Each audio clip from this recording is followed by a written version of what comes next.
Alright guys, I'm back and welcome back to your Summerslam review series, and today I'm reviewing Summerslam 2008 guys. We've got 3 more Summerslams to do and this is the end of the series. Summerslam 2008 guys, what can I say about it? It was better than Summerslam 2007 because I said yesterday that show was the drizzling shit of fucking Summerslams and it was bad. It's up there with my worst Summerslams of all time. But SummerSlam 2008 was a bit better. I thought the card was a lot better, but in my opinion. But I just thought the matches didn't deliver, especially the undercard didn't deliver, in my opinion. Only match that I really liked from this SummerSlam was the Undertaker and Edge match in the main event. Cena versus Batista, I was intrigued about, and that was really about it, really.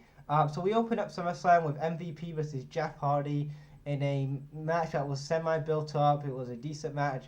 MVP gets to win with the help by Shelton Benjamin because Shelton Benjamin distracted Jeff Hardy because Jeff Hardy did attack Shelton Benjamin a few weeks ago. So they was also playing off that. So MVP got his first win at SummerSlam.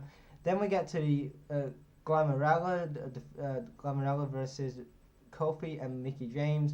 Mickey James and Kofi were the IC and Women's Champion, representing obviously Raw. And you know what? This was an okay match here.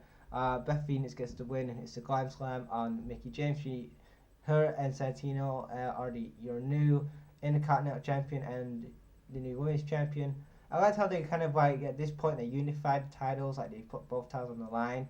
If it was like a mixed tag match, you would obviously have you had your IC title and you had this match here. I like that. Then after that we had Matt Hardy versus Mark Henry. Mark Henry was the ECW champion. This was ECW in 2008, guys. Matt Hardy and we had Matt Hardy and Mark Henry feuding for the ECW title. I mean, what else can I say? It is what it is. It lasted 30 seconds because Jeff Hardy got involved in the match, helped his brother out. They did a double suplex. The match ended. Mark Henry retained his title. Moving on to the next match, CM Punk defended his world title against JBL. This was CM Punk's first title reign as world champion, and we know how that ended. So I'm not going to talk about that and how badly booked the first world title run was of CM Punk's. It was just terrible. I mean, he was getting overshadowed by guys like Shawn Michaels and Jericho. Their feud, that was the main event scene, not CM Punk. This was on the undercard. Right, CM Punk was below Triple H and Khali.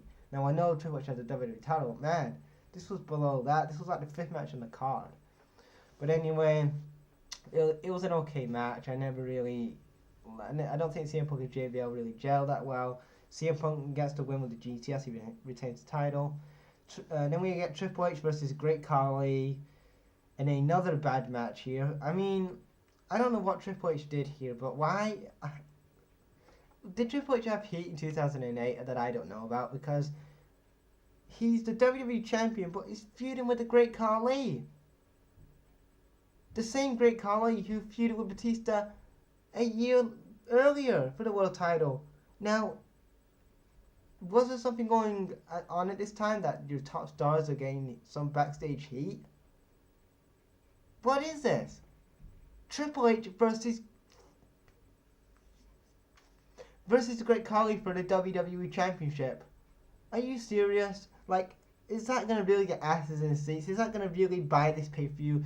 Triple H versus Great Khali is a featured match at SummerSlam, everybody. You should buy SummerSlam 2008 because you're going to have Triple H versus Great Khali. No, it fucking sucked. Nobody wants to see Triple H versus Great Khali. It was a bad match.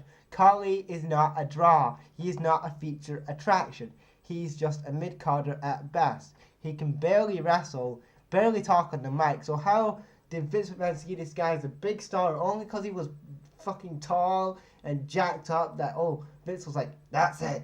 That's my new big show, or whatever he thought back then. Vince, I don't know what was going through his head in 2007, 2008. I don't know. But anyway, we have Batista versus John Cena. This was a good match. Batista wins. John Cena did break his neck in this match when Cena was going for like a leg drop off the top rope. And then Batista goes for his Batista bomb midair. Good, that was a good counter, but obviously Cena hit his neck on the way down on the hardest part of the ring. Nasty ass bump. Then Cena kicks out of that.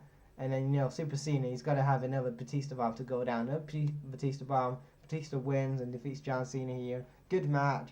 But then my favorite match from SummerSlam 2008 was The Undertaker versus Edge. Now, back in 2008, one of my favorite feuds was Triple H versus Edge. Now, not Triple H, I mean The Undertaker versus Edge, because when you see how great his storyline was booked when, from like late 2007 to until like now, like summer of 2008, how greatly booked it was, how they really worked well off each other, how they had that great match at WrestleMania. They main evented WrestleMania 24, and it was a SmackDown feud in 2008.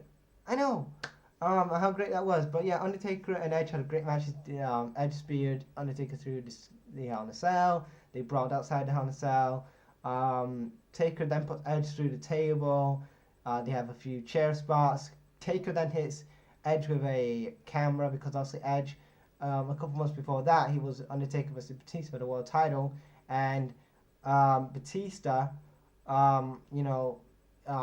he and Undertaker were in the match, and Edge was disguised as the cameraman, and he attacked Taker. So that's how that played around. That's how that came into play there. And then the end of the match was Taker hits a tombstone for the win. But Taker was like, screw it. He could still see Edge, still kind of trying to get up, trying to wake up from that tombstone. And he says, you know what? I can still see Edge awake over there. So he goes back to the ring. We see all this pyro and video entrance of the Undertaker's. He chokeslams him off the ladder, and he goes through under the ring. The ring catches on fire, and that's the end of SummerSlam. Overall, SummerSlam was an okay show. If you was asking me what was your favorite match of SummerSlam 2008, I would say the main event. The rest of it was passable.